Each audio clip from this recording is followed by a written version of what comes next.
네, 여러분들 안녕하세요. 시타타파의 심층 분석 1월 13일 아름다운 밤입니다. 오늘 방송 시작하도록 하겠습니다.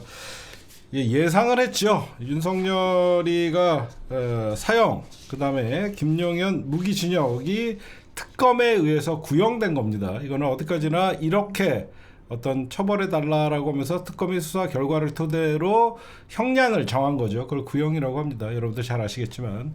그러면 2월 달에 이제 이 구형에 대해서 직위원 재판부가 선고를 하는 거죠. 그러면 이제 2월 한 중순 정도 예상을 하면 특검의 어떤 사형 구형에 대해서 직위원 재판부가 사형을 선고한다라고 하든 아니면 또는 무기징역으로 감형을 해주든가 둘 중에 하나가 되겠죠, 여러분들. 일단 누구죠? 윤석열 같은 경우에는 김용현은 산채로 밖으로 나오기는 힘들다라고 사실상 봐야 되지 않을까 생각합니다. 예. 다만 정권을 뺏기면 안 돼요. 정권을 뺏기면 병원에서 지낼 수도 있고 여러 가지가 있습니다. 그래서 제가 진정한 적폐청산은 민주당이 정권을 계속 유지하는 것이다라고 여러분들에게 계속 말씀을 드리는 거예요. 그렇잖아요. 정권 뺏기는 순간 쟤네들이 무슨 짓을 하겠습니까? 법적으로 아무리 민주당이 사면 제한법을 발의를 한다라고 해도 꼼수로 병원에서 지내고 연병들을 합니다. 그러니까 여러분들이 그거에 대해서 좀 알고 있으면 되니까 진정한 개혁은 정권을 유지하는 거예요. 제가 늘 말씀드리지만 민주당이 아무리 때로는 실망시키고 때로는 속상하게 하고 답답해도 국힘당보다 1000배, 10,000배 국민을 위하는 정부예요. 민주당 정부에서는 대형 참사가 나와도 적어도 국민들에게 사과하고 진상규명을 합니다. 이상하잖아요. 국힘당이나 적폐 세력들이 정권을 잡으면 늘 국민들이 죽어나가요. 세월호 참사가 그랬고 이태원 참사가 그랬고 오송 지하차도 참사가 그랬고 쟤네들은 정권을 위해서라면 국민들을 희생양으로 삼아요. 저는 그래서 미워도 민주당, 실망해도 민주당, 답답해도 민주당, 저는 그런 사고를 갖고 있어요. 그러니까 제 방송은 남들은 편향됐다라고 얘기하지만 제가 편향된 방송을 하는 게 아니라 수십 년간 지켜봐도 이게 맞기 때문에 이렇게 방송을 하는 겁니다. 수십 년간 고뇌하고 아무리 좋게 보려고 해도 저 정당은 대한민국의 악의 축이에요. 국힘당은. 그게 제 결론이에요. 그리고 이어서 말씀드릴게요. 특검에서 그러면 윤석열을 사형 선고를 했는데 최종 의견이 중요하죠, 여러분들. 장기 집권을 위해서 국가 권력을 재편하려는 범행을 저질렀다. 그러니까 본인이 어떤 현재 민주당이 입법부에 강력한 힘을 갖고 있고 다수의 의석을 갖고 있기 때문에 윤석열이가 마음대로 할 수 없었기 때문에 장기 집권을 통해서 국회를 해산을 하고 국가 권력을 재편하려고 했다라는 특검의 최종 의견이었어요. 그래서 자기를 반대하는 사람들을 반국가 세력으로 몰고 그런 반국가 세력으로 몰았고 그 다음에 계엄령을 일으켰고 그 계엄은 중대한 헌법 파괴 행위였다. 이게 핵심이죠. 전직 대통령에게 사형을 내릴 수 있는 것은 헌법을 파괴한 거예요. 헌법을 파괴한 거는 용납이 되지 않죠. 그렇기 때문에 특검은 최종적으로 사형을 구형을 했습니다. 다음 달 중순 정도에 이제 1심 선고가 나올 것 같아서 곽수산 씨가 장난으로 얘기하듯이 윤석열 씨 사형입니다. 이어서 김용현 검찰이 무기징역 구형했는데 무기징역으로 가겠습니다. 이렇게 예상을 할 수 있지 않을까 생각을 합니다. 근데 이거는 여러분들이 다 예상을 하고 있었죠. 이제 윤석열의 내란 사건이 주요 핵심이었죠. 이제 사형이 구형됐고 그 결과를 여러분들이 2월 달에 지켜보시면 되는 것이고요. 이제 앞으로 선고가 남아있죠. 가장 빠른 선고는 윤석열 체포방해 혐의.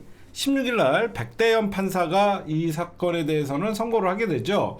근데 최근에 윤석열이가 백대현 재판부에게 내란 사건 선고 이후에 해달라라고 하면서 계속 시간을 끌기로 했었는데 윤석열이가 16일 날 이 백대현 판사의 선고를 왜 미루려고 했냐면 다들 알다시피 이 선고만 미루면 윤석열이가 자동적으로 6개월 구속 취소로 구속기간 만료로 나오려고 했는데 그 어떤 법 기술도 통하지 않았다라고 보시면 될 것 같고 16일 체포방해 선고 이거는 제가 보면 한 10년 정도 나오지 않을까 보고 그 이후에 줄줄이 7개의 선고가 이제 이어질 겁니다. 그래서 정리된 거를 여러분들에게 한번 보여드릴게요. 윤석열이가 하나가 아니죠. 하나, 둘, 셋, 넷, 다섯, 여섯, 일곱, 8개가 남았어요. 그러니까 16일 날 백대현 선고 예정이라고 여기 여러분들 돼 있죠. 체포방해, 특수공무 집행방해.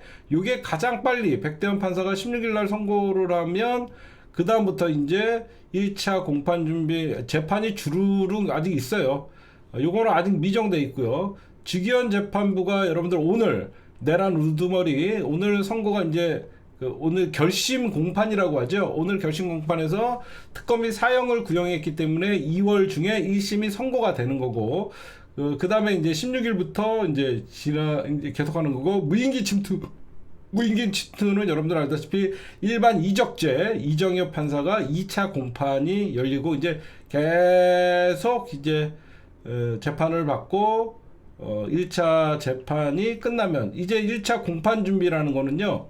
이제 시작하는 거예요. 1차. 이제 아직 시작 안 하는 한덕수 재판 허위 위증 이거나 요거 3개 있죠. 요거는 아직 재판 시작 안 한 거예요.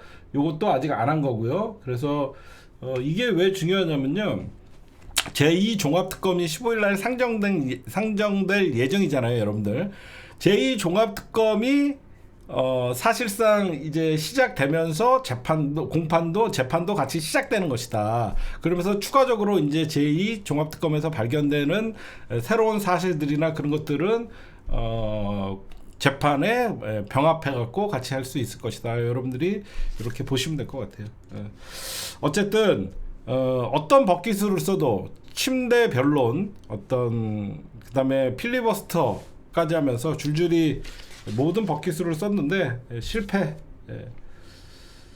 뭐 보면 이하상, 김계리 이런 애들만 자기 이름을 날렸고 결국은 사형과 무기징역 그 어디에서도 면하지 못했다.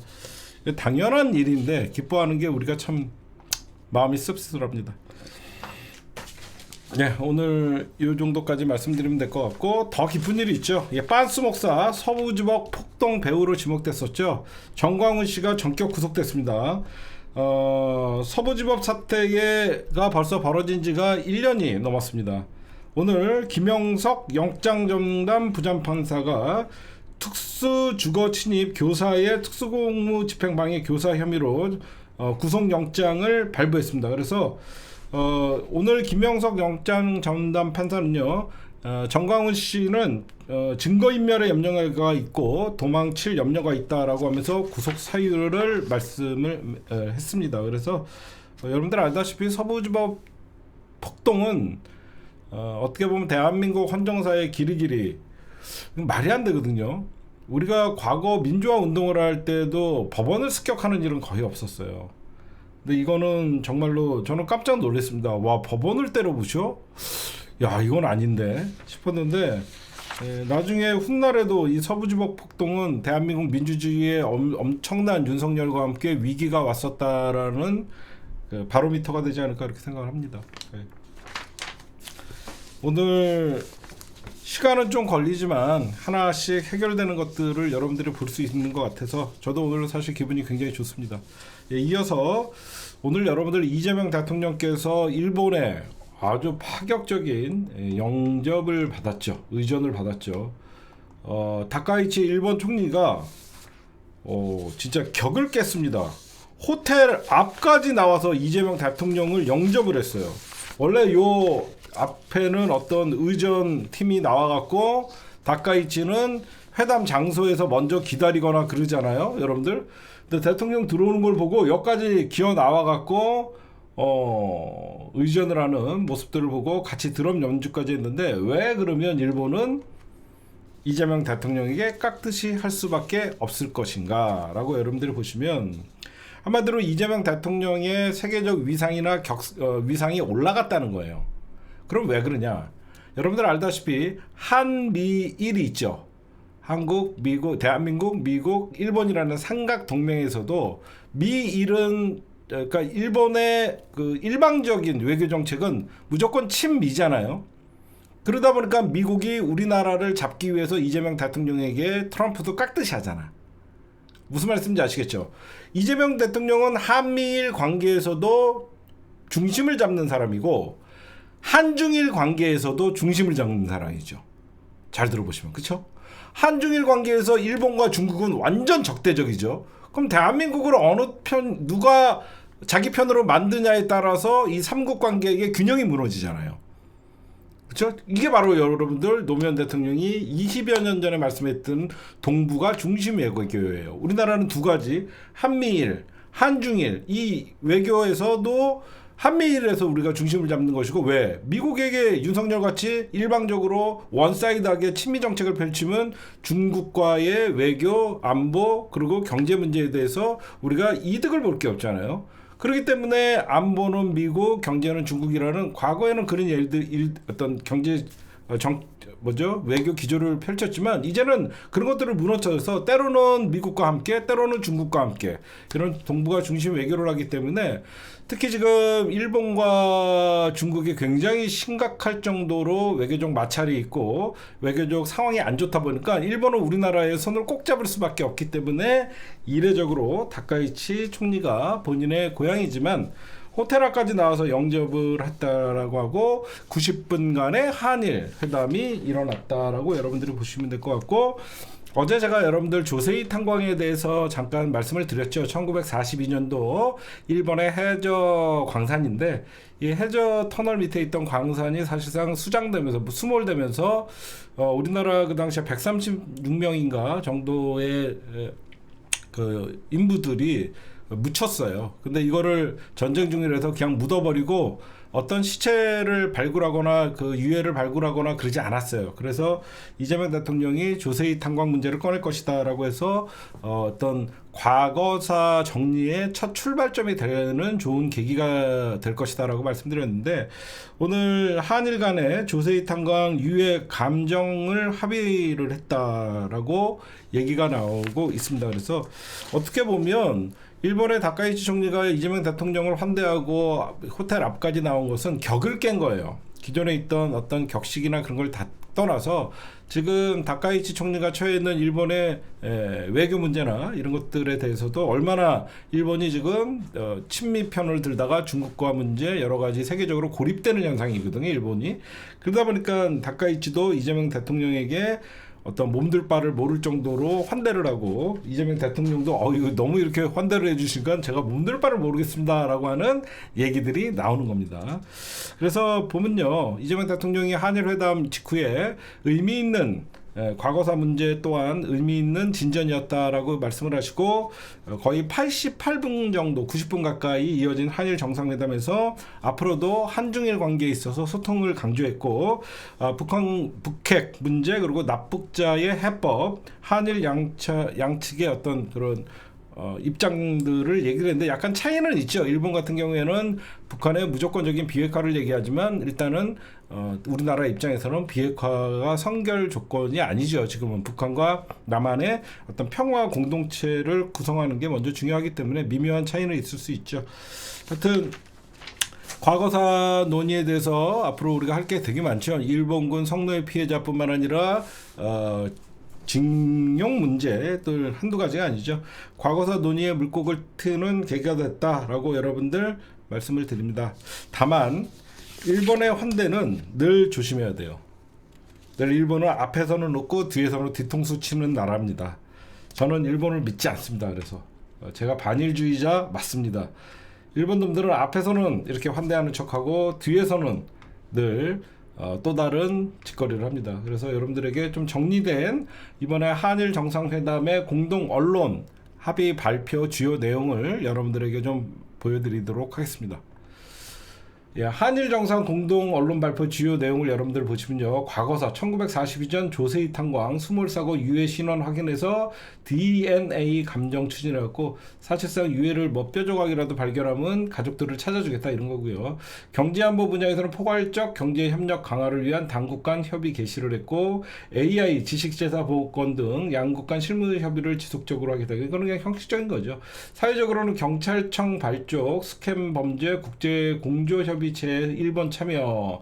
지금 전 세계적으로 뭐 캄보디아나 어떤 태국 이쪽으로 스캔 범죄가 있어서 같이 국제 공조를 하겠다라는 것이고요. 양국과 그다음에 영내 평화 안정 한일, 한미일 협력 중요성을 확인했고 한반도 비핵화 의지 재확인 대북 정책 공조 한중일 3국 소통 협력 필요성을 강조하고 이건 이재명 대통령이 말씀하신 거고 인적 교류에 대해서는 출입국 간소화, 수학여행 장려 등 청년 세대 교류 활성화들을 이재명 대통령이 제안했습니다. 이거는 어떤 것이냐면 지금 우리나라가 일본을 찾는 것은 거의 1년에 한 800만 명 정도가 일본을 찾는데요. 근데 그거에 반해서 일본인들이 우리나라를 찾는 숫자가 적기 때문에 일본 사람들도 우리나라의 어떤 관광을 좀 독려해라 이런 차원으로 저는 해석을 하는 게 맞을 것 같습니다. 우리나라 저도 일본을 여러 번 가봤지만 우리나라가 한 해 일본에 관광 가는 인구가 무려 800만이 넘는다고 합니다. 그래서 일본도 교류 활성화를 해라 이거 이재명 대통령이 제안한 것이고요. 그렇게 여러분들이 오늘 한일 정상회담 양국 역대 평화 위에 하는 뭐 이런 회담이 있었다 이렇게 여러분들이 보시면 될 것 같고 그 다음에 오늘 대통령 출국하실 때 정청래 당대표뿐만 아니라 민주당 인사들이 나왔고 인사를 했죠. 그 비하인드 스토리는 조금 이따 말씀드릴게요. 그 다음에 김병기 얘기 잠깐 하고 넘어갈게요. 김병기 의원이 그 더불어민주당 윤리심판원에서 제명이 됐죠. 제명이 되자마자 바로 즉시 재심을 했죠. 한편에서는 이런 얘기를 합니다. 왜 정청래 당대표가 당대표의 권한으로 비상징계를 하지 않냐. 이거 정청래가 너무 눈치를 보는 거 아니냐, 리더십을 발휘하지 않는 게 아니냐 이렇게 얘기를 하는데 여러분들에게 좀 말씀드리면요. 더불어민주당의 윤리심판원은 독립적인 기구예요. 그렇기 때문에 윤리심판원에서 징계 절차를 개시를 하게 되면 그걸 뺏어올 수가 없어요. 아무리 당대표라 그래도 윤리심판원에서 징계가 시작됐다 그러면 이미 그 결과를 봐야 되는데 정청래 대표가 윤리심판원에서 징계를 하고 있는데 그걸 뺏어와갖고 제명 이렇게는 할 수가 없어요. 절차상 하자가 있어서 오히려 김병기에게 기회를 주는 거거든요. 윤리심판원에서 징계를 시작을 했다 그러면 그 징계 결과를 기다려야 되는 거예요. 그래서 어제 윤리심판원에서 제명이라는 김병기의 윤리심판원 결과가 나온 것이고 그러면 김병기가 즉시 재심을 청구했잖아요. 김병기가 즉시 재심을 청구하게 되면 이 재심도 윤리심판원에서 다시 재심을 하는 거잖아요. 그러니까 이것도 2주가 걸립니다. 2주가 걸려요. 그래서 정청래 대표에게 왜 정청래 지금 빨리 김병기 징계 비상징계 안 하냐고 하는데 이렇게 하면 오히려 재심도 윤리심판원이라는 공적인 조직이 있기 때문에 이거는 당대표가 윤리심판원의 결과가 끝나야만 비상징계든 뭐든 할 수 있는 것이다. 그렇게 여러분들이 보시면 될 것 같아요. 그렇죠? 그래서 제가 보면 김병기는 자기밖에 모르죠. 왜 그러냐면 이게 누가 봐도 즉시 재심을 청구했다라는 건 2주 안에 아무리 빨라도 뭐 일주일 이상은 걸릴 거 아닙니까? 그럼 당은 그동안에 김병기 문제에 대해서 털고 갈 수 있는 시간이 그만큼 늦어지는 거예요. 근데 재심도 민주당 입장에서는 원래 2주 안에 하는 건데 일주일 정도 속도를 낼 것이다 라고 에 대해서 아마 좀 기다리면 될 것 같고 제가 김병기 의원이나 지금 현재 돌아가는 민주당 문제에 대해서 요 얘기만 하나 하면 정리가 될 것 같아요. 뭐냐 그러면 김병기 의원이 재심 청구를 했다? 그럼 나름 억울한 면이 없지 않아 있을 수도 있죠. 하지만 김병기 의원은 정치적 결정은 끝난 거예요. 당내 지지자들뿐만 아니라 의원들 사이에서 김병기가 선당우사해야 된다 이런 말이 나올 정도면요. 이미 김병기는 정치적 결정은 당이나 지지자들로부터 끝난 거죠. 여러분들이 그렇죠? 이미 정치적으로는 사실 김병기는 끝난 거예요. 그럼에도 불구하고 김병기가 이렇게 버티는 것은요, 엿먹으라는 겁니다. 그래서 욕먹는 거예요. 나중에 윤리심판원에서 문제가 또 있다 그러면 그때 이제 정청래 대표가 비상징계권을 발동을 하는 거예요. 그렇게 여러분들이 보시면 될 것 같습니다. 그 다음에 요거 하고 넘어갈게요. 지금 이해운 기획예산처 장관 후보자의 문제가 굉장히 시끄러웠었죠. 요즘 잠깐 김병기가 또 난리치고 강선우가 난리치는 바람에 이해운 문제가 좀 쏙 들어갔는데, 이해운 장관의 인사청문회는 19일 날, 원래는 처음에 이틀을 한다라고 했었어요. 인사청문회를. 국힘당이 하도 난리를 치고 그래갖고 이틀을 인사청문회를 한다고 했는데, 하루로 인사청문회를 하기로 했고, 증인 4명, 참고인 1명으로 이후 1월 19일 날 증인 4명, 참고인 1명을 해서 청문회까지 이제 이해운 장관 후보자는 정면 돌파를 선택했고, 결국은 여러분들이나 나나 청와대 입장에서는 이해운 장관이 청와대 인사청문회를 어떻게 돌파할 것이냐, 여기가 이제 관건이 되겠죠. 지금 청와대 입장에서는 여기저기서 이제 이해운 장관의 그 낙마의 어떤 여론이 올라가다 보니까 좀 부담감은 없지 않아 있겠죠. 그렇죠? 청와대는 계속 좀 시간이 지나면 이해운 장관에 대해서 여론이 좀 호의적이지 않을까라고 생각을 했는데, 여론이 굉장히 악화되다 보면 청와대도 이해운 장관의 인사청문회를 다시 한번 지켜볼 수밖에 없는 상황이다. 그러니까 19일까지는 우리가 이해운 문제에 대해서는 청문회 지켜본 다음에 해도 늦지 않다. 여러분들에게 그런 말씀을 좀 드립니다. 네, 오늘의 주요 뉴스였습니다.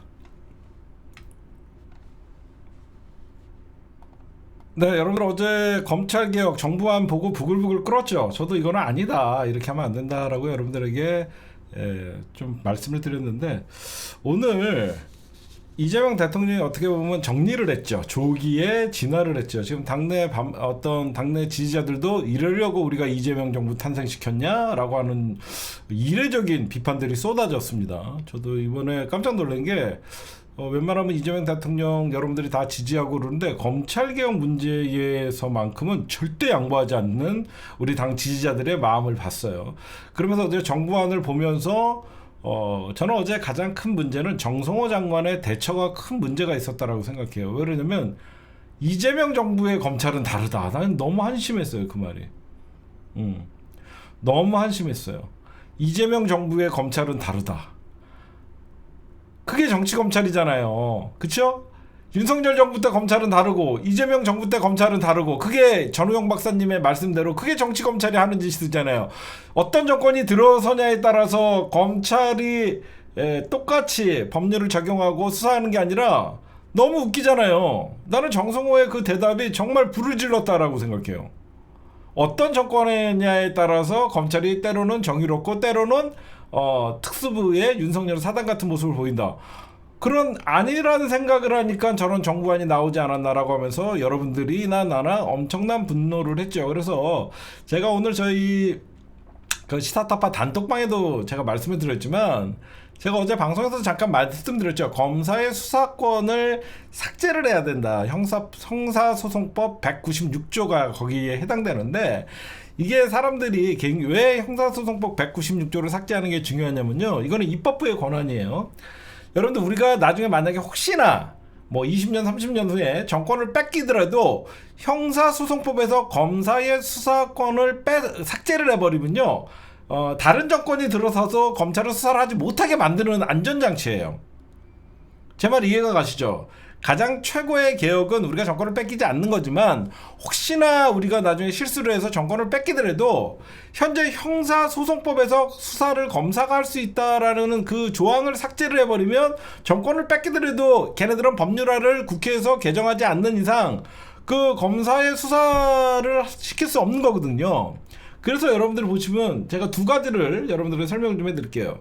이거 보시면 제가 얘기하는 게 이거예요. 형사소송법의 196조에는요, 검사의 수사에 관한 것과 수사의 지휘에 관한 게 있어요. 그래서 이거 제가 두 개를 좀 소개를 시켜줄 건데, 이거는 검사의 수사라는 거예요. 검사는 범죄의 혐의가 있다고 사료될 때에는 범인, 범죄 사실과 증거를 수사한다라고 돼 있잖아요. 그 다음에 검사는 제197조 제3항 6항 3제 6항 198조 2제 2항 및 245조 7제 2항에 따라 요걸 잘 보세요. 사법경찰관으로부터 송치받은 사건에 관하여는 해당 사건과 동일성을 해치지 않는 범위에 대해서 수사할 수 있다. 이게 여러분들 뭐냐면 보안수사 요구권이나 검찰이 수사할 수 있는 권한을 명시한 거예요.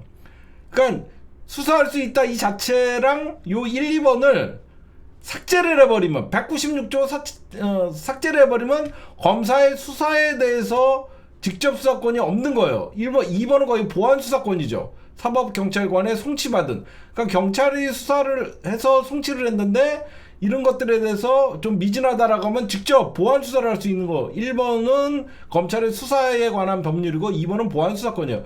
지금 여러분들 왜 이번에 검찰개혁 TF에서 그 검찰개혁 추진단에서 전부 사퇴를 하고 반발을 했냐면 이거를 삭제하지 않고 보안 수사권도 논의를 하지 않으니까 검찰개혁을 사실 검찰의 수사권을 불씨를 남겨놨다는 거예요. 제가 방금 보여드린 것은 검사의 수사죠. 여기에 중요한 건 이것도 있어요. 똑같은 196조인데 사람들이 이걸 잘 짚질 않더라고. 형사소송법 196조에 사법경찰관리가 들어가 있습니다. 요거 잘 보시면. 그러니까 검사가 사법경찰관, 즉 경찰관을 어떻게 관리하냐? 수사관, 경무관, 총경, 경감, 경위는 사법경찰관으로서의 검사의 지휘를 받는다라고 돼 있어요. 검사의 지휘를 받아 수사해야 한다. 이게 여러분들 핵심이죠.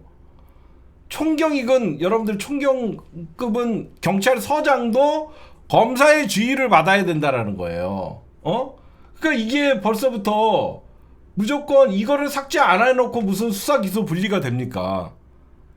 말이 안 되죠. 아무리 지금 수사 기소 분리를 한다 해도 이걸 삭제 안 하면 검사의 지휘를 받는다고 돼 있어요.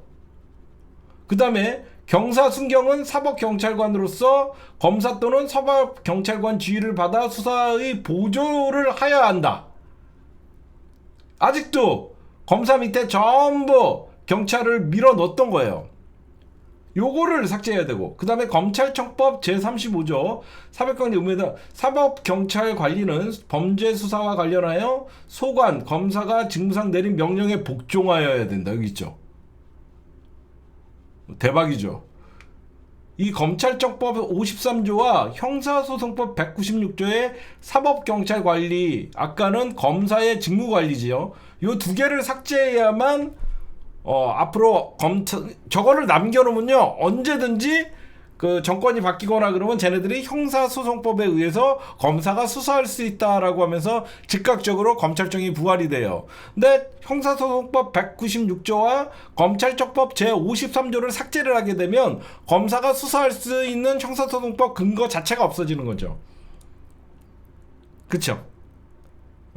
이렇게만 딱 정리하면 될 것 같아요. 이것만 그냥 삭제하면 돼. 형사소송법 196조에 있는 검사의 지휘, 그 다음에 사법경찰 관리, 요거만 삭제를 하면 우리가 혹시나 나중에 정권을 뺏기더라도 검찰은 수사를 못하고 기소와 공소만 유지하고 지금에 있는 중대범죄수사처, 경찰청, 국수본 요쪽에서 수사를 할 수 있는 거죠. 요거를 수사해야 돼요. 제가 짚어드렸죠. 요거를 반드시 삭제를 해야 된다. 그 다음에 여러분들이 얘기하는 누가 이런 법을 만들었나 존나 열받는다. 그쵸? 열받죠. 그럼 여러분들 왜 이런 법이 탄생했는지 보면 이해가 갑니다. 지금 총리실 산하 검찰개혁 TF팀에 우리 박은정 의원이 공개했는데 이 구성을 한번 보세요. 제 얼굴을 좀 가리드려. 이거 구성 보세요. 입법지원금, 이번에 총리실 검찰 TF 사무 구성인데 얘네들 다 검사예요. 입법지원총괄 검사, 법무검사, 과장검사, 과장검사, 검사들이 참여해갖고 검찰개혁 TF의 사무 구성을 했으니 이쪽도 그렇고 이게 검찰의 수사권을 삭제하겠냐고요. 여러분들 보이시죠? 검사들이 검찰개혁 TF에 1명, 2명, 3명, 4명, 5, 6, 7 검찰 수사관 거의 절반 이상을 검찰이 장악하고 있어요. 응? 검찰이 여기를 다 장악하고 있으니까 검찰의 수사권, 아까 얘기했던 형사소송법 196조나 제가 여러분들에게 지적했던 검찰청법 35조를 얘네가 폐지할 리가 있습니까? 물론 정성호, 봉욱도 욕을 먹어야 되지만 이 총리실사나 검찰개혁 TF 사무 구성 자체를 잘못한 거예요. 그래서 여러분들이 알고 계시는 그 검찰개혁 그 자문위원들이 왜 사퇴를 했냐면 자기네들은 이런 얘기를 한 적이 없는데 한마디로 들러리 세운 거예요. 검찰개혁 자문위원들은 여러분들 알다시피 외부위원들이죠. 외부에서 들어와서 자문을 해준 거잖아요. 근데 이분들은 검찰은 절대 보안 수사권 뿐만 아니라 수사권 자체를 남겨주면 안 된다라고 계속 얘기했잖아요. 그렇잖아요. 검찰은 절대 수사권을 남겨주면 안 된다라고 얘기를 했는데 잠깐만, 힐지원님 또 이게 뭐야? 남겨주면 안 된다라고 자문을 계속해도 쟤네들은 지 마음대로 한 거예요. 그래서 이번에 검찰개혁 TF 그 자문위원들이 일괄 사퇴를 한 거죠. 우리의 말은 그냥 우리 들러리 세운 거다. 우리는 보안수사권 주면 안 되고 검찰의 어떤 검찰청법 35조 삭제하고 형사소송법 196조 삭제해야 된다라고 얘기를 수없이 했는데 자기네들은 들러리만, 왜 그러면 외부에서 모양새를 갖추기 위해서 우리는 자문단도 있고 검찰개혁 TF도 각계의 어떤 인사들이 모여갖고 이런 정부안을 만들었습니다라고 했죠. 그냥 그랬더니 우리가 생각하지 않은 전혀 다른 검찰개혁 정부안이 나왔다라고 해서 전부 자진 사퇴를 한 거예요. 왜 이런 검찰개혁안이 나왔는지 요 내용을 보면 여러분들이 알 수 있다라고 제가 좀 말씀을 드리는 것이고요. 그 다음에 또 중요한 건 뭐냐면 굉장히 혼란스러울 뻔했어요. 이재명 대통령이 오늘 해외에 가는, 만약에 이걸 정리하고 가지 않았으면 굉장히 혼란스러울 뻔했어요. 근데 이재명 대통령도 이 정부안을 보고 당원과 지지자들의 의외의 강한 반발이 있으니까 정부안은 제안일 뿐이다. 정부안은 제안일 뿐이다. 그래서 여러분들 알고 계시죠? 여당이 수기하고 정부는 의견을 수렴하라. 이게 무슨 말이죠? 이게 무슨 말이에요? 여당이 수기한 다음에 여당이 입법하라는 거야. 여당이 잘못된 거 수정하고 고치면 정부가 수렴하라. 받아들여라. 이제 아시겠죠? 여당이 아주 심사숙고해서 검찰개혁 법안을 만들면 정부가 그걸 받아들여라. 정부가 이번에 만든 거는 제안일 뿐이다. 저는 여기에 핵심이 있다고 생각해요.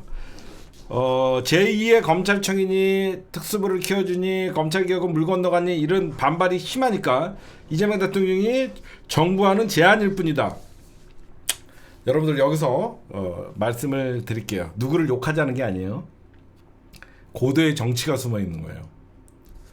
이거는 고도의 정치가 숨어 있는 거예요. 뭐냐면 여러분들 잘 보세요.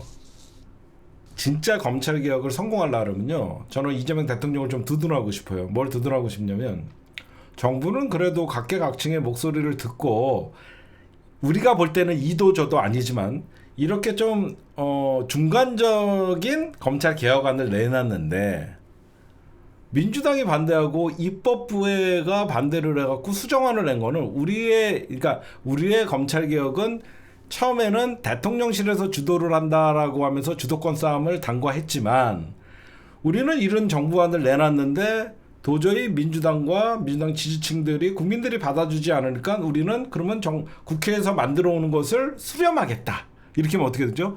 싸움을 비껴나가죠. 그렇죠? 싸움을 비껴나가잖아요. 문재인 정부 때는 어떻게 했죠? 조국 민정수석이 검찰개혁안을 직접 만들어갖고 부딪혔죠. 검찰과 싸웠죠. 그래서 조국이 타겟이 됐죠. 이건 어떻게 돼요? 정부는 우리한테는 욕을 먹더라도 정부안을 만들어서 왔는데 이걸 정부안을 밀어붙였다 그러면 지지자들이 욕을 하겠지만 이재명 대통령이 지지자들이 반발을 하니까 당이 만들어라. 그리고 정부는 의견을 수렴해라. 이렇게 되면 어떻게 되죠? 당과 그러니까 개혁의 주도가 민주당이 결국은 싸움의 중심이 가는 거죠. 해석이 아니라 여러분들 보시면 그렇잖아요. 이재명 대통령은 민생, 외교, 안보 집중을 하는 모습을 보일 수 있고, 이재명 주도로 검찰 개혁을 했다라는 워딩과, 잘 들어봐요. 이재명 주도로 검찰 개혁이 이루어졌다는 워딩은 검찰이 이재명 대통령을 죽이기 위해서 했다가 이재명의 복수가 될 수가 있죠. 그런데 이재명 대통령이 여기서 당과 지지자들의 반발에 당이 그러면 주도를 해라라고 하면 싸움의 전선이 당과 개혁으로 가는 거예요. 그렇죠? 그러면 주도권이 청와대에서 당으로 넘어가면 당이 개혁적인 검찰 개혁 법안을 밀어붙이면 그거를 정부는 받아들이는 모습을 보이면 되는 것이죠. 그렇죠? 그래서 봉욱이나 어떤 정성호의 인식은 잘못됐죠. 근데 봉욱, 정성호도 이재명 대통령이 임명을 했기 때문에 욕하려면 이재명 대통령을 욕하셔야 돼요. 그럼 여러분들의 선택이에요.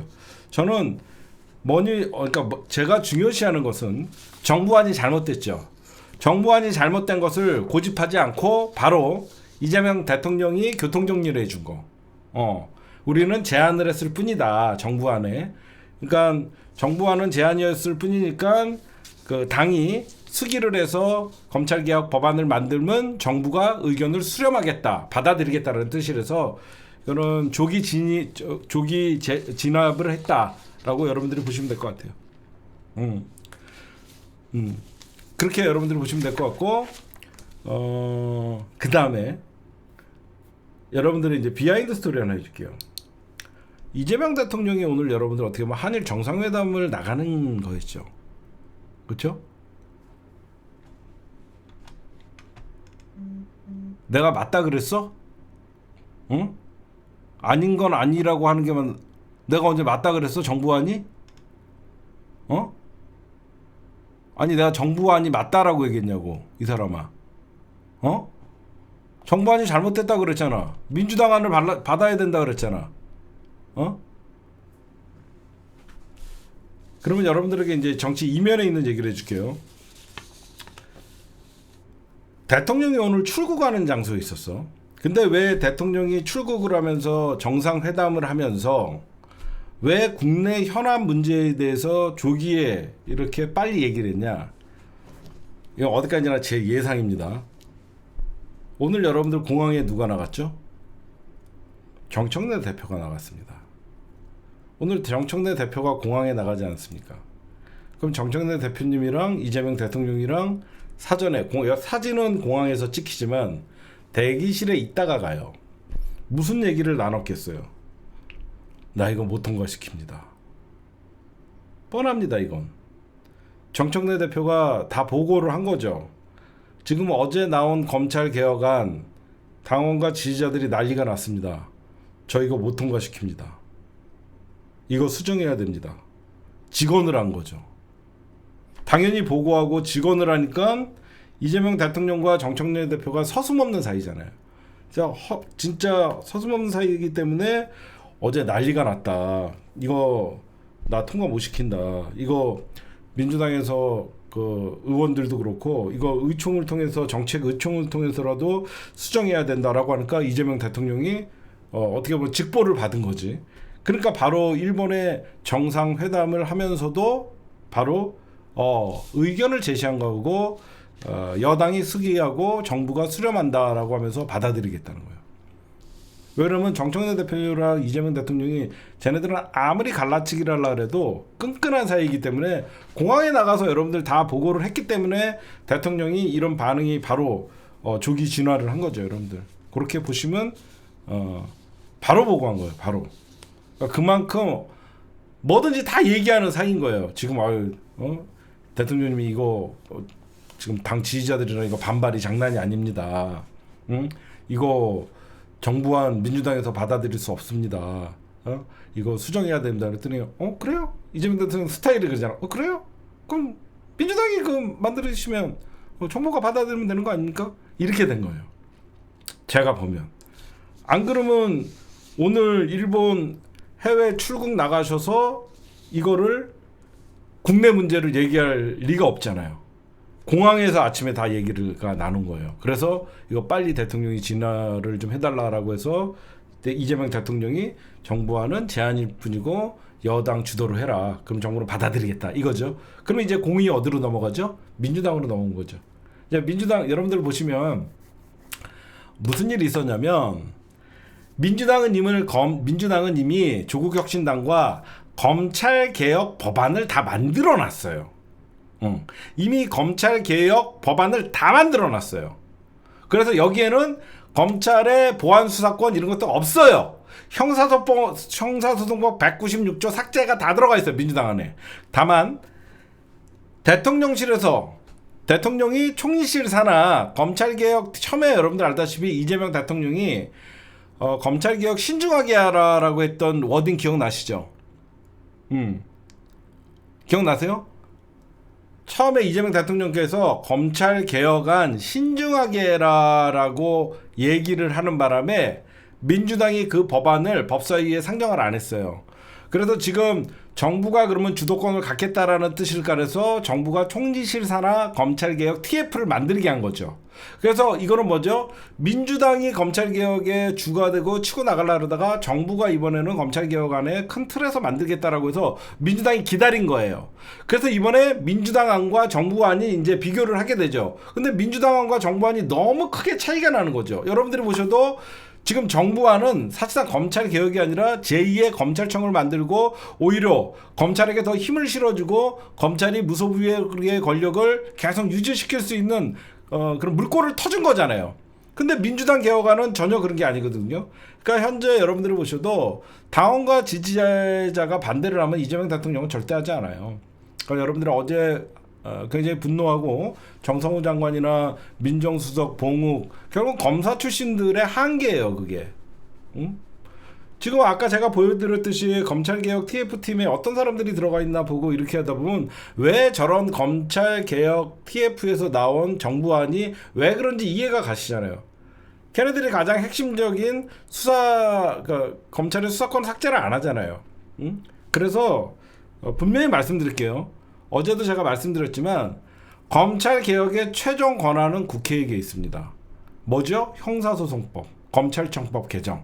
이거 다 여러분들 알다시피 국회의 임무인데 국회가 가지고 있는 권한이고 그래서 대통령이 한방에 조기 진화를 했잖아요.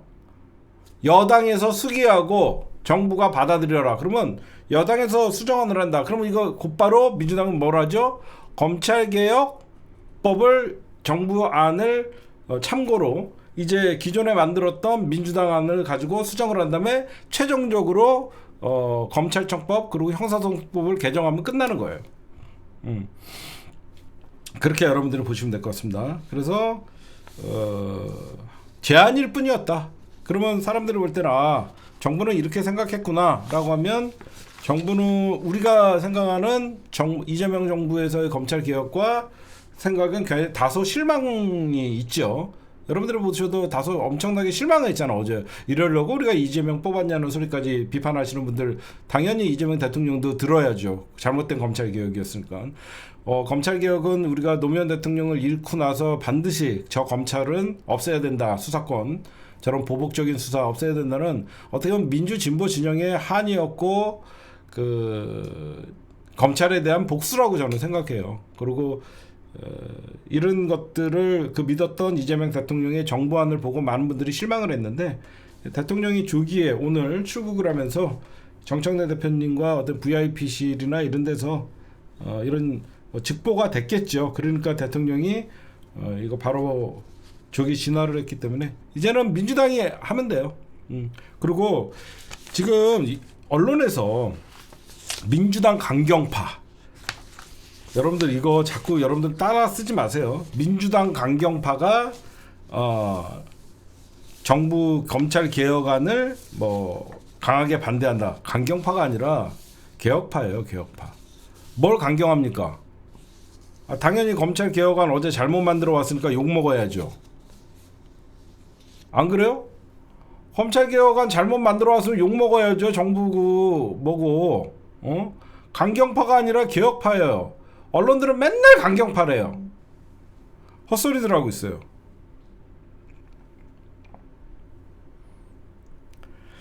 하여튼 그렇다. 이제는 여러분들 국회에서 만들면 된다. 알겠죠? 이제 대통령실인가 과거에는 주도권을 정부가 쥐고 검찰개혁에 TF를 만들어서 주도권을 행사를 했다가 국민들에게 저항을 맞이해야 했기 때문에 이제는 주도권이 민주당으로 넘어왔다. 그래서 민주당이 정청래 대표님이 바로 얘기했습니다. 검찰개혁 정부법 국민 눈높이에 맞게 수정할 것. 입법의 최종 권한은 국회에 있다. 그리고 한마디로 중수청 이원화 시키는 거 있었잖아요. 뭐 수사사법관, 전담사법관 요거 자체를 없애는 거예요.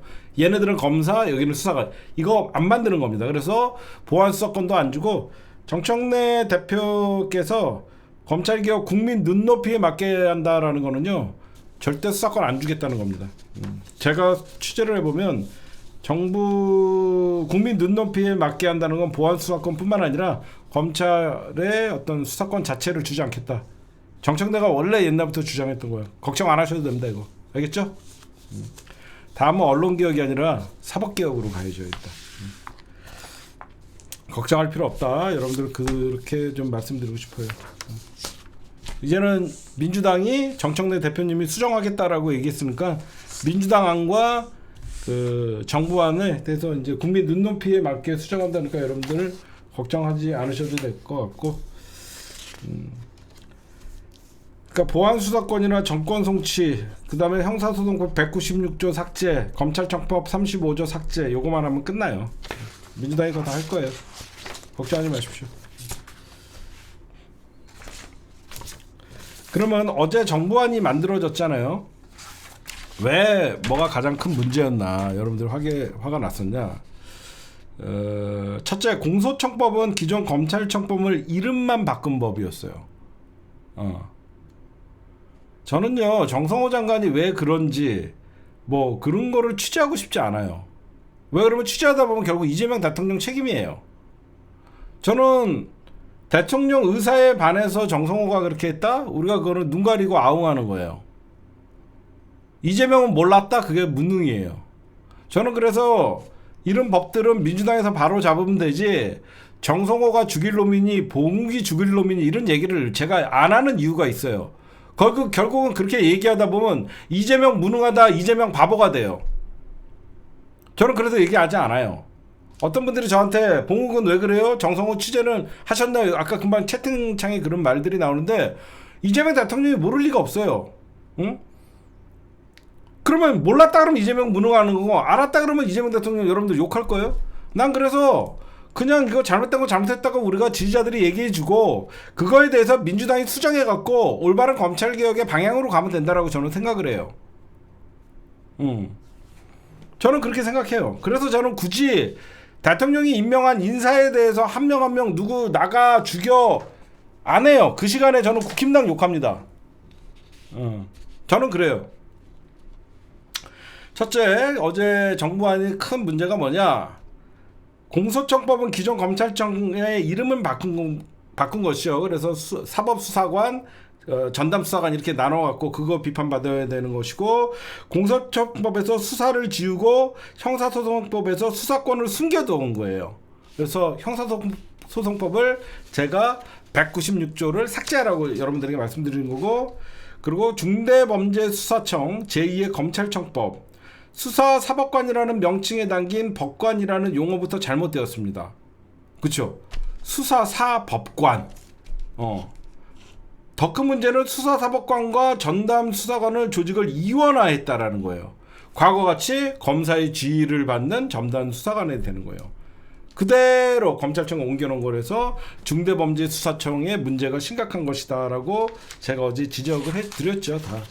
그 다음에 아까도 공소청법에서 수사를 지우고 형사소송법에서 수사권을 숨겨뒀다. 이거 무슨 말이냐면, 정부안을 여러분들 보시면 공소청법에서는 검사의 수사 개시 규정을 삭제했으니, 그러니까 검사가 수사 개시하는 걸 삭제했으니 수사권 남용이 사라질 것이다 라고 얘기한 게 꼼수라는 거예요. 제 말 이해 가세요? 요번에 정부안을 보면 검사의 수사 개시를 삭제했다 그러면서 검사는 이제는 어떤 사건도 시작하거나 인지수사를 하거나 검찰이 수사를 할 수 없다라고 해서 사실상 검사가 수사를 못한다라고 돼 있는데, 아까 보여드렸죠. 형사소송법 196조를 삭제하지 않으면 요거 언제든지 검사들은 수사를 한다. 검사는 범죄 혐의가 있다고 사료되는 때에는 범인 범죄 사실과 증거를 수사한다. 요거를 숨겨놓은 거예요. 김민석은 왜 자꾸 얘기하는 거임? 총리실 산하 TF라고. 총리실 산하 TF라고 김민석이 욕하는데, 김민석 총리도 검찰청법 수정하겠다고 오늘 얘기했잖아요. 그러니까 이런 것들이 여러분들 문제가 있는 것이고,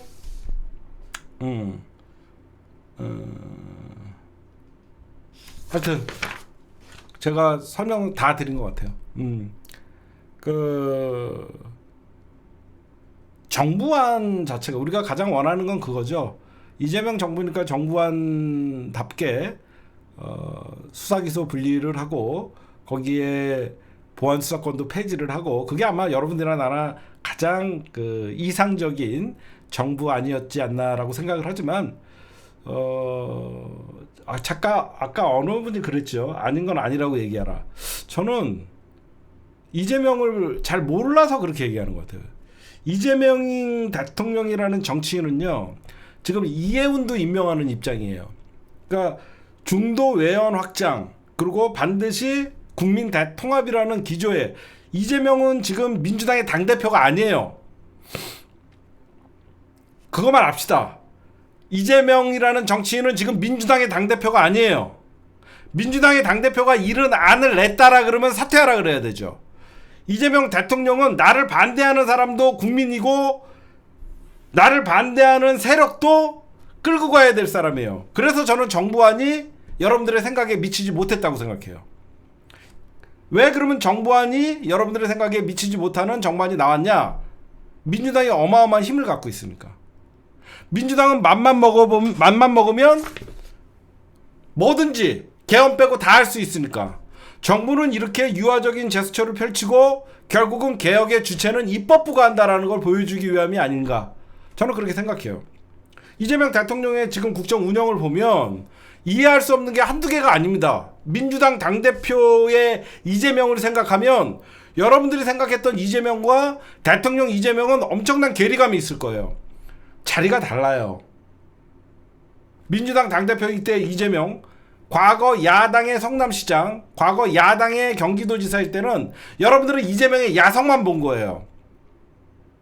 그때는 내 정파를 챙기고 내 세력들을 우선 권력 싸움에서 이기면 되는 거예요.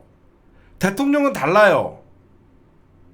제가 생각할 때 이재명 대통령은 나를 반대하는 집단도 대한민국 국민을 위해서라면 같이 가야 되고, 검찰개혁 민주당 당대표면 세게 더 했겠죠. 이거 갖고 당원들이 어떤 성이 차겠냐? 당연히 욕먹죠. 근데 정부안이라는 것은 검찰개혁을 바라보는 나의 반대쪽 사람들도 있는 거예요. 그래서 정부안이 이렇게 발표됐다라고 저는 감히 이재명 대통령의 쉴드를 쳐주고 싶어요. 정부안은 이것도 아니고 저것도 미미하게 보이지만 결국은 민주당이 반발을 하고 정청래 당대표나 민주당이 이거를 수정하면 되는 거고, 그래서 오늘 이재명 대통령이 여당은 수기하고 정부는 수렴해라. 정부가 받아들이겠다는 거예요. 저는 그렇게 생각해요. 굳이 제가 생각하면. 그렇죠? 그러면 이재명 대통령이나 정부는 검찰 개혁에 있어서 어느 정도 검찰의 수사권이나 이런 것들을 인정해 주려는 노력이 있었다. 그러나 민주당 입장에서는 검찰이 어떤 짓거리를 하고 검찰의 여태까지 횡포를 보면 왜 이게 통하냐면 검찰의 최대 피해자는 이재명이었단 말이에요. 그런 검찰의 가장 악행과 피해를 봤던 이재명 대통령이 그럼에도 불구하고 정부이기 때문에 이런 중재안을 냈는데, 그거를 민주당에서 입법 권한을 갖고 있는 민주당에서 강하게 민주당과 검찰개혁에 강한 칼날을 들이대면 정부는 그걸 수렴할 수 없다. 왜? 우리는 행정부고 민주당은 입법부이기 때문에 입법부에서 낸 법안을 행정부에서 제어할 수 없다. 그러니까 왜 이런 게 제가 말씀을 드리냐면, 만약에 진짜로 이재명 대통령이 정부안을 검찰개혁으로 관철시키려고 하면 민주당이 강한 검찰개혁안을 나중에 수정해서 정부에게 올리면 대통령이 거부권을 쓸 거 아닙니까? 이재명 대통령이 여러분들 민주당이 통과시키는 법들 거부권 쓰는 거 봤어요? 없지요? 제 말 맞죠? 만약에 이재명 대통령이 이 안이 본인 생각과 일치되는 아니다라고 생각하면 민주당이 너무 세게 하면 거부권을 쓸 거 아니에요. 거부권 안 쓰잖아요. 왜? 본인이 원했던 거잖아. 어? 본인이 원했던 게 검찰 수사권 폐지, 보안수사권 주면 안다. 이거 이재명 대통령이 가장 잘하는 거예요. 근데 민주당이 본인의 위치가 민주당 당대표가 아니라 대통령인데 민주당이 알아서 개혁안을 갖고 오면 거부권 행사 안 하잖아. 그럼 그게 통과가 되는 거잖아. 그렇죠? 그러면 굳이 정부가 어떤 검찰개혁에서 검찰을 죽였다라는 소리에서 민주당이 개혁의 주체가 되는 것이 이재명 대통령이 개혁의 주체가 되는 게 아니잖아요. 저는 그렇게 생각해요. 이재명 대통령 여러분들 생리대 값도 아시는 분이에요. 모를 리가 없어요. 안 그래요? 우리나라 생리대 왜 비싼지까지 물어보는 사람인데 이런 검찰개혁의 디테일에 대해서 모르실 것 같아요? 다 알아요.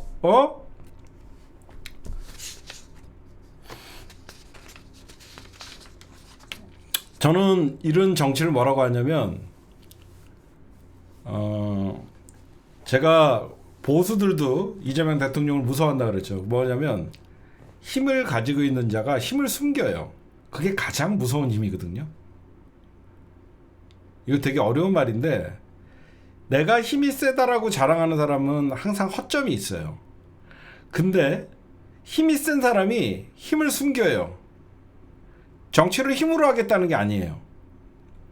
이재명 대통령은 대한민국 헌정사상 가장 강한 힘을 갖고 있는 대통령 중에 한 명이에요. 아니야, 가장 강한 대통령의 힘을 가지고 시작한 유일한 대통령이에요.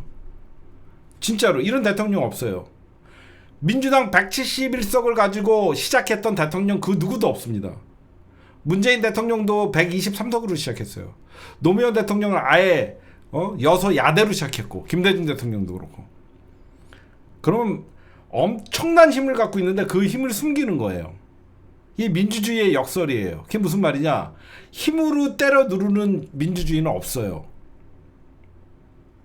저는 그렇게 봐요. 힘으로 때려 눌러갖고 법안 통과시키고 힘에 의한 개혁은 결국 나중에 역풍을 맞고 대가를 치러요. 그런데 그 힘을 숨기고 대통령이 한 발짝 물러서는 모습을 보이고 입법부의 권한을 증폭시켜주면 행정부가 힘이 세다 그랬고 행정부의 힘으로 찍어 누르는 게 아니라 이재명 대통령은 지금 아무리 입법부가 180석, 190석을 갖고 있어도 대통령 1년 차에 행정부의 권력이 제일 세죠. 무슨 말씀인지 아시겠어요? 대통령 1년 차 지금 8개월째, 7개월째 접어드는 이재명 대통령의 힘이 역대 가장 센 힘이에요. 그 누구도 대통령 말 한마디면 당대표건 뭐건 다 날라가요. 근데 어때요? 정부안을 거부해? 그게 아니잖아. 잘 생각해봐요. 이재명 대통령은 힘을 숨기는 거예요. 정부가 만들어내온 검찰개혁안을 거부해? 이게 아니잖아. 제안이었을 뿐이다. 당이 숙고하고 그 숙고된 수정안을 정부는 받아들이겠다. 가장 무서운 게 힘을 숨기는 거예요. 그럼 뭐예요? 민주당도 마음만 먹으면 뭐든지 다 날려버릴 수 있어요. 모든 개혁 다 할 수 있어요. 때로는 민주당에서 강경파 소리를 들으면서 이렇게 개혁해야 된다는 이분들이 박수를 받아야 돼요. 무조건 예스맨들만 존재하는 게 아니다라는 걸 보여주는 거죠. 무슨 말씀인지 아시겠죠? 무조건 이재명 대통령이 가장 큰 힘을 갖고 있으니까 정부안이 민주당에 넘어와도 민주당은 가만히 있을 것이다. 아니죠. 아닌 건 아니라고 얘기하는 민주당의 법사위원들, 아닌 건 아니라고 얘기하는 민주당의 지지자들, 그런 지지자들이 민주당을 더 건전하게 만들고 대통령이 어떤 그 힘을 함부로 오남용하지 못하고 대통령의 권력을 제대로 쓰게끔 해주는 거잖아요. 저는 그렇게 생각해요. 그래서 어제 많은 사람들이 분노했지만 제가 어제도 얘기했잖아요. 검찰개혁 안 되면요 제일 먼저 죽는 게 이재명 대통령이에요. 본인 스스로 잘 알아요. 이재명 대통령의 재판이나 사건은 멈춰 있는 거예요. 멈춰 있지 해소가 된 게 아니잖아요. 나중에 혹시나 권력 뺏기면 제일 먼저 타겟이 이재명 대통령이에요. 그러니까 여러분들이 저는 왜 이런 말씀을 드리냐, 어제 정부 안의 검찰 개혁을 보면서 많은 사람들이 정성호 비판하고 봉욱 비판하고 더 나아가서 이재명 대통령을 비판해요. 그건 비판의 자유입니다. 그 비판을 제가 하지 말라는 게 아니에요. 그런 건전한 비판을 하면 할수록 민주당은 더 건전해지고 대통령도 더 국민들의 목소리를 듣는 거예요. 다만 대통령이 임명한 사람들인데 대통령은 싹 빼고 정성호 죽여라, 봉욱 죽여라, 비겁해 보여서 그래요. 그래서 아예 욕을 안 하려면 안 해요, 저는. 그렇죠? 이재명 대통령은 차마 욕은 못 하겠으니까 정성호 욕하고 봉욱 욕하고 뭐 이런 사람들 욕하잖아요. 그러면 이재명 대통령을 보호하는 것도 아니고 되게 무능하게 만드는 거예요. 제 말 이해하세요? 정성호 저런 인간이 법무부 장관이라고 욕 먹을 짓 했죠. 그럼 욕하는데 그쳐야지. 또 봉욱도 민정수석 검사 출신이니까 저거밖에 안 된다 욕할 수 있어요. 근데 계속 이렇게 욕하다 보면 저는 비겁해 보여요. 차라리 이재명 대통령이 왜 저런 새끼들을 썼냐라고 직접적으로 욕하는 지지자가 됐으면 좋겠어요. 비겁하게 이재명 대통령에겐 차마 욕을 못하니까. 그럴 바에는 안 하는 거예요, 전. 진짜 나는 그럴 바에는 이재명 대통령이 그래도 무슨 뜻이 있으니까 정성호를 임명을 했고 봉욱을 임명했겠지. 정성호 그런 사람인지 몰랐어요? 정성호가 민주당에서 국회의원 5선 할 동안 개혁적인 적이 단 한 번이라도 있었습니까? 까놓고 얘기하면 정성호는 제가 2019년, 2020년에 검찰개혁 그렇게 외칠 때 검찰개혁 반대한 사람 중에 한 명이에요. 응? 그렇잖아요. 검찰개혁 반대했던 사람 중에 한 명이에요. 언제 정성호가 개혁적인 사람이었어요. 저는 그런 정성호를 임명한, 그렇다 그래갖고 제가 그 임명권자의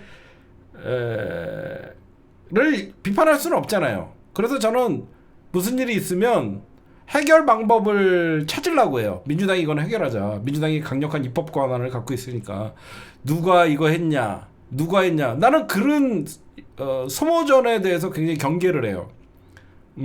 이 사람 누가 추천했냐. 나는 민주당 지지자들의 그런 나쁜 어떤 고질병 같은 것들, 이 사람 누가 추천했냐, 그러면서 그 사람 욕하려고, 나 이런 거 좀 없어져야 된다고 생각해요. 차라리 모든 사안은 이재명 대통령이 다 알아요. 이재명 대통령이 다 알고 책임도 대통령이 지는 거예요. 응? 저는 그렇게 생각해요. 그러니까 정치를 힘으로 하지 않는 거, 이재명이 가장 무서운 점이에요. 엄청난 대통령 1년차에 막강한 국가 원수로서의 권력을 가지고 있고 민주당이 엄청난 입법 권한을 갖고 있지만 힘에 의해서 정치하지 않는 거, 그런 것들이 보수가 더 무서워하는 것이고, 이런 엄청나고 막강한 힘을 갖고 있음에도 불구하고 보수에게 손을 벌리는 이해운의 인사, 이런 것들이 굉장히 무서운 거예요. 이해운의 인사가 잘 됐다 못했다를 떠나서 보수에게도 자리를 주고 기회를 주려는 이재명 대통령이 왜 가장 힘셀 때 그런 짓을 하니까 무서운 거예요. 저는 그런 생각을 합니다.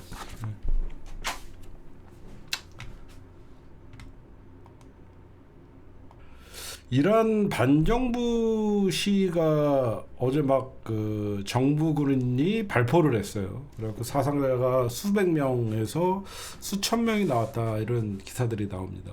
근데 제가 뭘 예의주시하면서 이 시위를 좀 CNN이나 이런 걸 봤냐면 요걸 봤어요.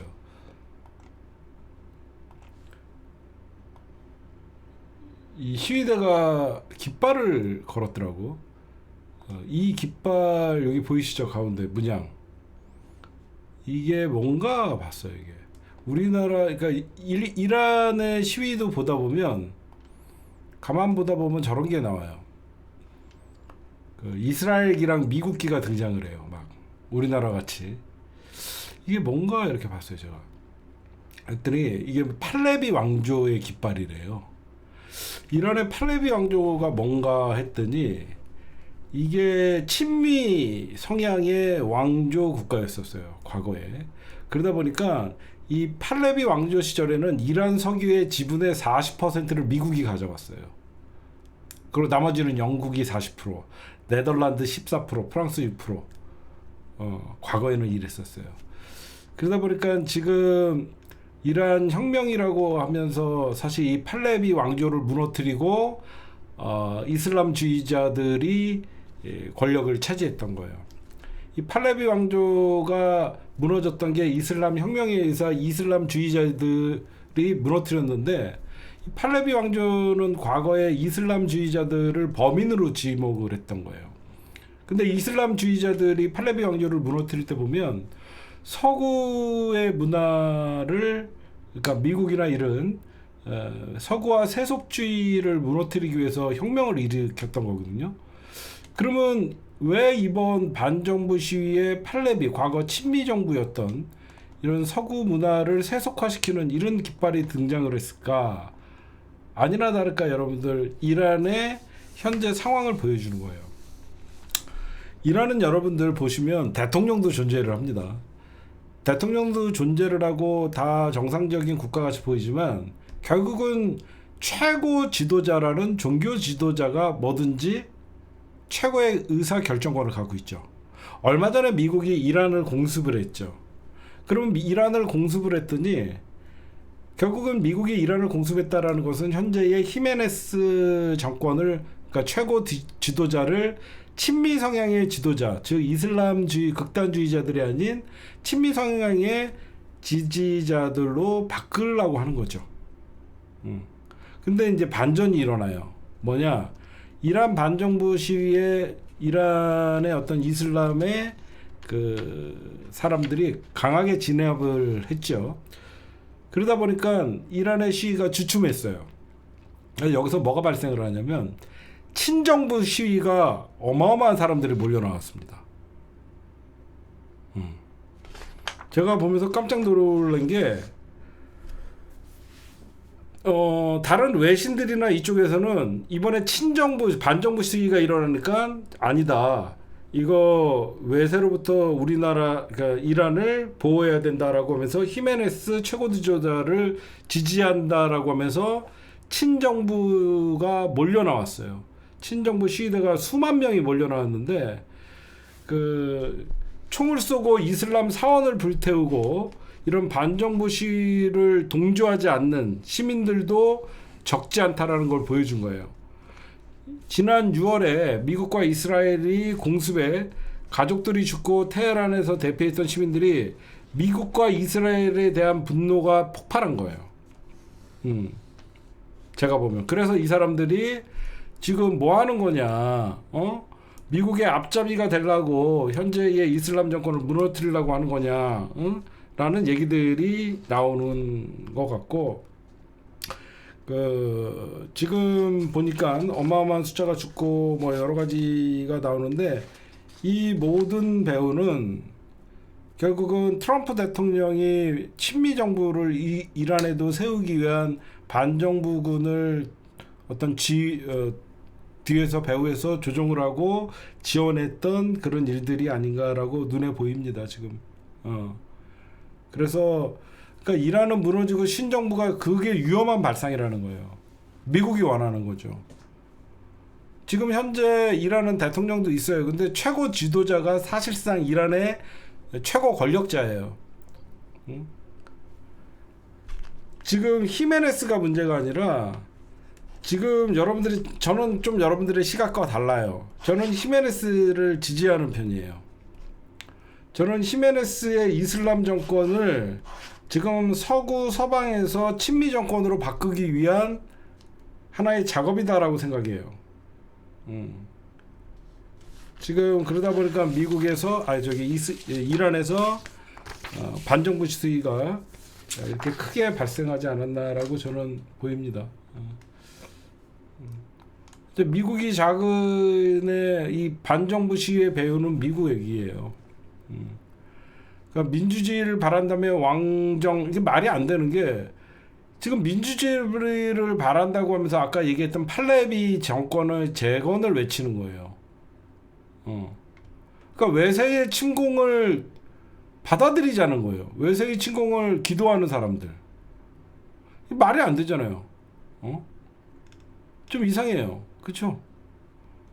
저는 외세의 팔레비 왕조가 어떤 왕조인데 이슬람을 배척하고 서구 문화를 받아들여서 미국이 그 당시 팔레비 왕조 시절에 석유의 지배권을 갖고 있었거든. 그래서 지금에 보면 그래서 이란 혁명으로 이런 서구 미국을 몰아내고 팔레비 왕조를 무너뜨린 게 47년이 지났거든요. 그래서 이란 이슬람 공화국을 무너뜨리고 팔레비 왕조를 재건해야 한다. 그러니까 이슬람의 지금 이슬람 공화국이잖아. 히메네스가 이슬람 공화국을 무너뜨리고 다시 팔레비 왕조나 이런 서구 외세를 끌어들이자고. 이거는 내가 만약에 이란 사람이라고 하면 반정부 시위는 미국의 앞잡이 시위라고 볼 수밖에 없어요. 제가 보면. 제가 보면 그래요. 그래서 현재 막 이슬람 공화국의 국기를 팔레비 왕조 국기로 지금 막 바꿔갖고 저렇게 달고 이러고 있는데 이 모든 배후는 미국이에요. 미국이 베네수엘라도 지금 난 너무 웃긴 게 트럼프가 자기가 통치한다 그러잖아. 근데 이런 반정부 시위가 한계가 오는 게 딴 게 아니라 지금 친정부 시위에 몰려 나온 사람들이 얼마 전에 미국이 이스라엘과 이란을 공습을 할 때 많은 이란 사람들이 죽었거든요. 그런 거에 어떤 복수심, 분노 그런 것들이 많이 표출되는 것 같아요. 어쨌든 그러면 왜 이란이 이렇게 혼란스럽냐? 이 종교가 정치 위에 있어서 그래요. 우리 입장에서는 이해가 안 되죠. 대통령이 존재를 하고 그럼에도 불구하고 종교 지도자가 대통령 위에서 모든 권력을 행사하는 기이한 구조가 이슬람 문화의 권력 구조예요.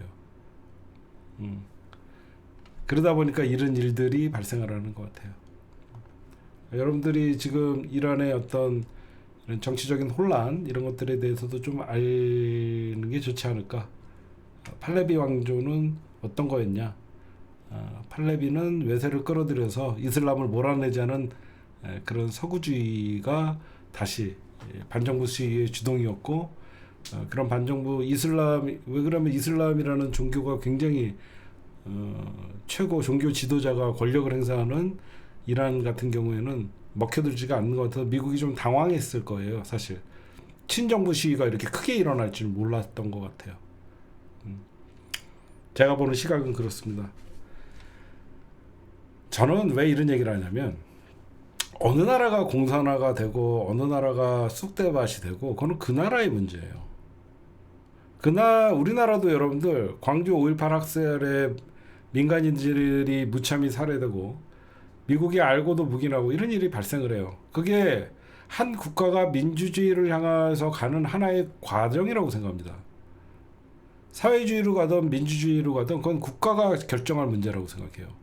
외세에 의해서 그 국가의 정치 이념이 바뀌거나 그거는 자주권의 침탈이자 그거는 다른 나라가 해서는 안 되는 일이라고 생각합니다. 개인적으로는. 그 나라가 망하든 학살을 하든 뭐든 그 나라에서 풀어야 되는 문제예요. 저는 그래요. 그래서 미국의 어떤 세계 경찰로를 이런 거에 대해서 저는 어떤 혁명 이런 것들을 배후로 조종하고 이런 것들에 대해서는 저는 좀 반대하는 입장입니다. 제가 이란의 지금 반정부 시위를 얘기해도 좀 빼먹은 게 결론이 뭐냐면 이재명 대통령도 통일교나 신천지 문제를 야기시키고 정교 유착이나 정교 분리 원칙을 훼손하는 이런 문제는 사회 악이다라고 얘기했잖아요. 저는 이란도 그런 것 같아요. 종교가 법 위에 있으면요 나라가 흔들릴 수밖에 없어요.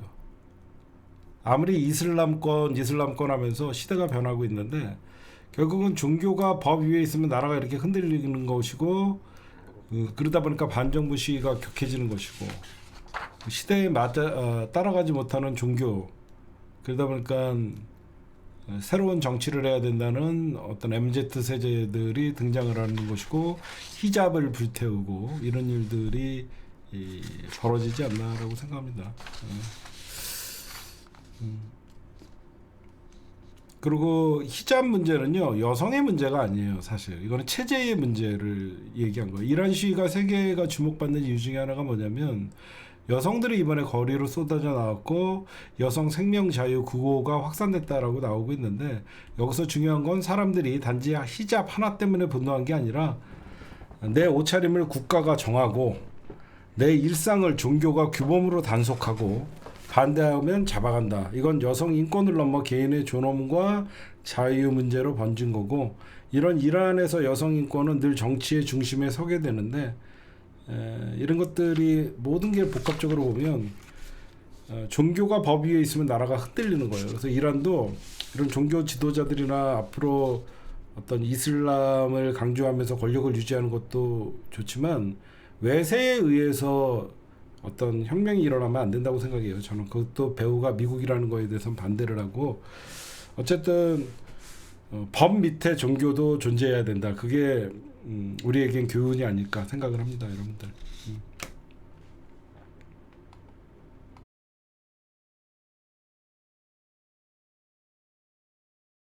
네, 그 다음에 제가 좀 놓친 뉴스들이 좀 있네요. 보니까 조지호 20년, 김봉식 15년, 노상원 30년. 대합약이네요. 윤석열 사형 구형되자 웃음. 방청석에서는 큰 웃음과 욕설. 김영현 무기징역 구형하는데 윤석열과 개인 모의 실해. 여러분들, 한동훈이 제명된 거 금방 아까 어느 분들이 속보로 얘기하는데 그거 사실인가요? 한동훈이 제명됐다라고 여러분들이 막 여기저기서 글 올리는데, 지금 한동훈 국힘당 윤리위원회에서 제명됐어요? 한동훈 제명됐어요? 그러면 이제 한동훈이를 제명시키고 장동혁이는 이준석과 손을 잡고, 뭐 이제는 그러니까 한동훈 윤석열을 다 제거를 하고 이제는 뭔가 이제 보수가 같이 손을 잡겠다.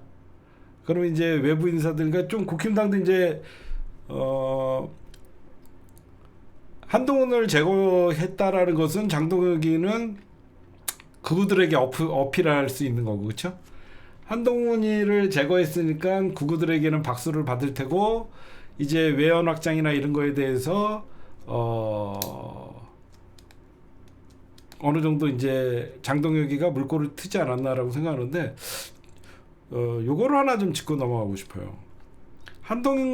장동혁이가 이준석과 손을 잡아갖고 김병기 수사 미진대 특검을 하겠다, 공동 발의하겠다, 이런 얘기 나오는데, 이렇게 가만 보면요,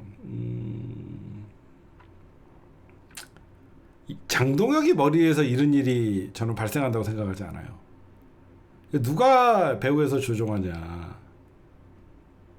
조선일보 같아요. 이게 무슨 말이냐면, 장동혁이 머리에서 한동훈이도 윤석열과 함께 검사 출신들 전부 제껴야 되고, 새롭게 보수를 재편하려는 어떤 큰 보수 기득권들이 움직이는 것 같아요. 그렇잖아요. 장동혁이 머리에 한동훈이 제거하고 이준석과 손잡고 이런 정치적 결단을 할 수가 없거든요. 뭐 고성국이가 될 수도 있고, 이 누군가가 지금 장동혁이는 이런 정치적 결단이나 이런 머리가 없어요, 제가 보면. 이거는 어떻게 보면 한동훈이도 윤석열의 황태자였죠. 윤석열 정부의 검찰 정권이고 상징적이었고. 그래서 제가 보면 이제 국힘당은 내년 지선을 앞두고 엄청난 이제 또 변화가를 모색을 할 것 같아요. 그러니까 당명도 바꾼다라고 얘기하잖아요. 그렇죠? 그래서 한동훈이가 제명되면 또 이의 신청하고 이제 저쪽에서 뭐 그런 얘기를 하면 민주당은 땡큐죠. 한동훈이가 가만히 있을 놈은 아니죠. 계속 시끄럽게 하겠죠. 그러면 한동훈이도 땡큐고, 하여튼 그러네요.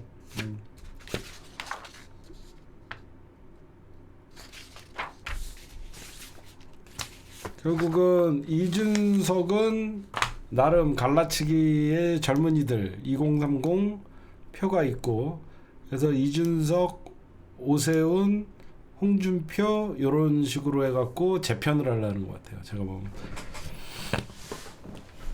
이준석, 오세훈, 그 다음에 홍준표 이런 어떤 과거의 정치 세력들이 복귀하기 위한 토대를 깔아주는 게 아닌가. 이런 모든 조정은 뒤에서 조선이 저런 꾸미고 있다라고 개인적으로 생각합니다. 그 다음에 요것만 마지막으로 하고 오늘 방송 끝내죠. 지금 차기 인천시장 후보 여론조사가 나왔는데 박찬대 51.2, 유정복 37.1 오차 방임이 밖에서 이기고 있다. 마음에 들든 안 들든 박찬대 51.2 나오면 무조건 지지하십시오. 어쨌든 수도권에서는 국힘당이 이길 수 없을 거예요. 그렇게 나오고 있어서 제가 어제부로 지난 민주당의 보궐선거에 대해서는 잊어버리라고 얘기했죠. 그 다음에 그 성남시장 후보도 정무 지금 비서관인 김병욱이 신상진을 거의 오차범위 아니지만 김병욱 45.3, 신상진 40.3 이렇게 나오고 있습니다. 보니까 김지훈을 왜 끼는 거야? 김병욱, 신상진 했더니 성남시장 지금 가상대결 나오고 있는데 얘는 왜 끼는 거니? 얘는 오히려 지게 나오고 있네. 김병욱 정무비서관이 아마 유력하게 성남시장 후보로 나올 것 같습니다. 그 다음에 강원도지사는 이광재 48.6, 거의 11% 이상, 11.2% 이상 김진태를 이기고 있고, 우상호 수석이 나와도 김진태는 이깁니다. 강원도, 그러니까 저는 솔직하게 이번 지방선거 뭘 보냐면요, 서울, 부산, 강원도 이거 세 개 봐요. 서울, 부산, 경남도지사, 강원도 요 네 개만 민주당이 이기면 압승입니다. 압승. 압승. 서울, 부산, 경남도지사, 강원도지사 요 네 개만이라도 민주당이 이기면 압승이에요. 네, 다 가능할 것 같아요 보니까. 근데 강원도는 여러분들 좀 위험한 게 뭐냐면, 강원도를 제가 한번 이광재 의원님이랑 따라다니면서 제가 한번 봤잖아요. 선거운동하기가 너무 힘들어요. 너무 넓어요. 영월 갔다 태백, 영월 태백 이쪽은 가깝지만 강릉, 동해, 속초, 야 이쪽은 선거운동 자체가 너무 힘들더라고. 그래서 언론에 비춰지는 것보다 여론조사에서 10% 이상 이겨야지 해볼 만해요. 제가 보니까 여론조사는 민주당이 이긴다고 나와도 위험해요. 이쪽은 숨어있는 보수표가 너무 많아요.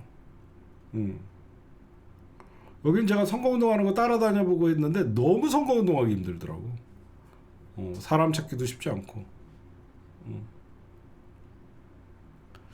그래서 지금 현재까지는 강원도가 김진태 워낙 못하고 여론이 김진태나 국힘당이 나쁘기 때문에 내년 선거의 바로미터, 민주당의 대승의 바로미터는 서울, 그 다음에 부산, 경남도지사, 강원, 나머지는 당연히 뭐 인천시장, 뭐 그 다음에 뭐 부천시장, 인천시장, 뭐 성남시장, 뭐 이런 민주당이 싹 이기겠죠. 이겨야죠. 하여튼 준비 잘해갖고 이재명 정부의 중간평가이자 그런 것들에 대해서. 근데 유리한 게 뭐냐면, 말은 지방선거이지만 앞으로 윤석열, 김건희의 재판 결과가 선거 때까지 쭉 나오고 국힘당이 제일 두려워하는 제2특검이 출범한다. 사실상 특검 지방선거가 될 수밖에 없다. 윤석열 재판 결과는 계속 2월부터 해갖고 쭉, 그 다음에 김건희 재판 결과도 2월부터 쭉 나오고, 특검의 수사에서 또 제2종합특검에서 밝혀질 내용도 굉장히 많고, 그렇기 때문에 민주당이 나쁘지만 김병기 어떤 이런 의혹이나 강선우 의혹 이런 것들이 일찍 터져서 수습할 수 있는 시간이 있다라고 여러분들이 보시면, 하여튼 쟤네들한테는 가위바위보 드시면 안 된다. 이렇게 좀 보시면 될 것 같아요. 네, 오늘의 선거 분석이었습니다.